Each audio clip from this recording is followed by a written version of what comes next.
ചൂസേ കൊറേ നേരം ആയല്ലോ. അവൻ വരുവോ? ഞാൻ വിളിച്ചാ വരേണ്ടതാണ്. നീ വിളിച്ചാ വരാൻ നീ ആരതിന്? അല്ല, അവൻ എന്റെ അടുത്ത് ചെറിയൊരു ബഹുമാനമൊക്കെ ഉണ്ട്, അതുകൊണ്ട് പറഞ്ഞതാ. ആര് പറഞ്ഞു? എന്നാരും പറഞ്ഞില്ല, പക്ഷെ ബഹുമാനം ഉണ്ട്. അത് പേടിച്ചിട്ടാന്ന് തോന്നുന്നു. ഇനി ഞാൻ നിന്റെ അടുത്തൊരു കാര്യം പറയട്ടെ. പറഞ്ഞോ.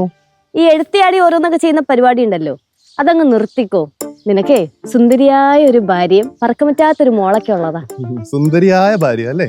അല്ലല്ലേ ചൂസ്, ഇതൊക്കെ എന്തിനാ ഇടയ്ക്കിടയ്ക്ക് എന്നെ ഓർമ്മിപ്പിക്കുന്നത്? ഞാൻ മറന്നു എന്ന് ഓർത്തിട്ടാ? നീ ഇടയ്ക്കിടയ്ക്ക് മറക്കുന്നുണ്ട്, അതുകൊണ്ടാണ് ഞാൻ ഓർമ്മിപ്പിക്കുന്നത്. ഓക്കെ, ശ്രദ്ധിക്കാം. ഞങ്ങളെ ഒരാളെ കാത്തു നിക്കുവാ.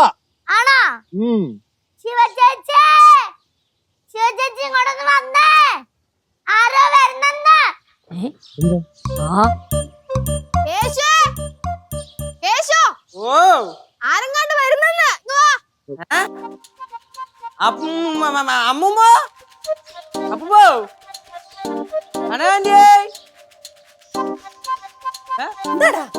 എഴുന്നള്ളന്ന്. എഴുന്നള്ളത്താ? ആ എവിടെ? അല്ല, ആരോ എഴുന്നള്ളന്ന് എനിക്ക് അറിഞ്ഞൂടാ. ബാ.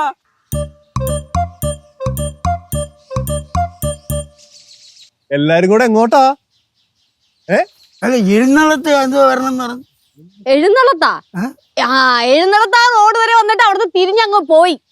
ഞാൻ ഉദ്ദേശിച്ചതല്ലേ, ആരോ എഴുന്നള്ളന്ന് ആര് പറഞ്ഞ? ഒന്ന് മൂളി കഴിഞ്ഞ അപ്പൊ തന്നെ കൂട്ടത്തോടെ എല്ലാരും കൂടെ അങ്ങ് വന്നോളണം കേട്ടാ. എന്തിനു പിള്ളേരെ? ആരോ വരണം എന്ന് പറഞ്ഞിട്ട് എവിടെ? അത് തന്നെ, എവിടെ?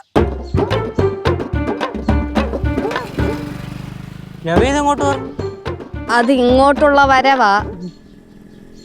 ഓടരുത്.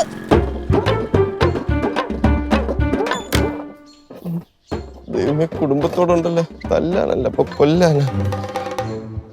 തല്ലരുത്, തെറ്റ് പറ്റിപ്പോ. ഒരു മുട്ടായി മാത്രമേ ഞാൻ വാങ്ങിച്ചോളൂ. എന്റെ അമ്മയ്ക്കും അച്ഛനും ഞാൻ മാത്രമേ ഉള്ളൂ. ഇയാളൊന്ന് കുമ്പസരിക്കാൻ വന്നതാ? ചോദിക്കട്ടെ. ഇല്ല, ഞാൻ ഇവിടെ നിന്നോളാം. എടാ, ഉപദ്രവിക്കാല്ലോ, ചോദിക്കട്ടെ. ഇങ്ങ് വന്നേ. വാടാ. ചേട്ടാ, തല്ലരുത്.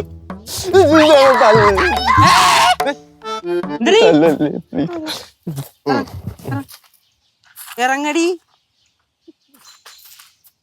ഷിബു അല്ലേ? അതെ. ഇപ്പൊ കാര്യപ്രാപ്തിയോടെ കുടുംബമൊക്കെ നോക്കുന്നുണ്ടല്ലോ അല്ലേ? അച്ഛനും അമ്മയൊക്കെ വീട്ടിൽ സുഖമായിട്ടിരിക്കുന്നു? സുഖം. ഓരോരുത്തരുടെ ലൈഫിലെ ഓരോരോ കടമകളുണ്ട്. കടമകൾ കറക്റ്റായിട്ട് ചെയ്യണം. ഷിബു ചെയ്യത്തില്ലേ? അത് ഞാൻ ചെയ്യും. അതാണ്. എനിക്കും അത് തന്നെയാണ് പറയാനുള്ളത്. ലീവൊക്കെ കിട്ടുമ്പോഴേ ഇടയ്ക്കിടയ്ക്ക് നാട്ടിലേക്ക് വരണം. ഭാര്യയും കൊച്ചൊക്കെ ഉണ്ടല്ലോ, അവരെയൊക്കെ ഒന്ന് കണ്ട് കടമകളൊക്കെ പൂർത്തിയാക്കണം. അത് ഞാൻ ശ്രദ്ധിച്ചോളാം കേട്ടോ. ഷിബു, നിന്നെ ഞാൻ ഇങ്ങോട്ട് വിളിപ്പിച്ചതേ ഒരു ഇമ്പോർട്ടന്റ് കാര്യം പറയാൻ വേണ്ടിട്ടാ. എന്തിനാണാവോ? നിന്നെ ഞാൻ നേരത്തെ ഉപദ്രവിച്ചില്ലേ, അതിന് സോറി. അയ്യോ, സോറി ഒന്നും വേണ്ട, കുഴപ്പമില്ല. സോറി വേണ്ടേ? തന്നല്ലേ, ഇരിക്കട്ടെ. Good boy. പിന്നെ എല്ലാരും പറഞ്ഞു ഷിബുവിന് നമ്മുടെ ഫാമിലിയെ ഭയങ്കര ഇഷ്ടമാണ്. സത്യം സത്യം ആണല്ലേ? അതുകൊണ്ട് ഷിബുവിന് എപ്പോ വേണേലും നമ്മുടെ വീട്ടിലേക്ക് വരാം, എല്ലാരോടും സംസാരിക്കാം. No issue. ശരിക്കും?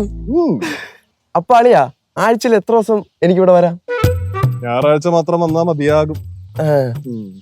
ഒക്കേഷൻ ഞാൻ വരുമ്പോഴേ ബീഫൊക്കെ വാങ്ങിച്ചോ, അതുകൂടെ പൊളിക്കും ഞാൻ. വേണ്ടേ?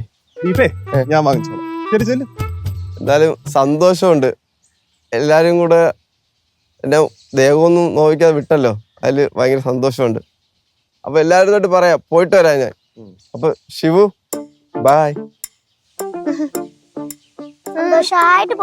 ഓ, സന്തോഷായിട്ട് പോയിട്ട് വരാം. ശരിയാണ്. അളിയ, ഒരു കാര്യം സീരിയസ്. നീ ഇവിടെ വന്ന് പറഞ്ഞു എന്താ? അല്ല, ഒരു സീരിയസ് വേറെ കേക്കട്ടാ. ഒന്ന് വരുമോ പ്ലീസ്?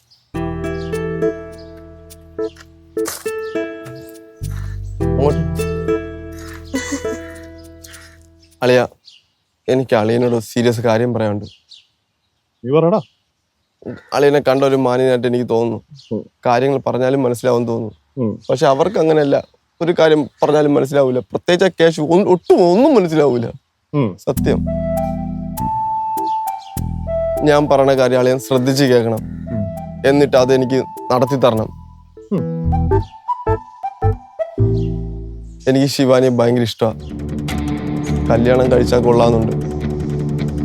കെട്ടിച്ചേരൂ.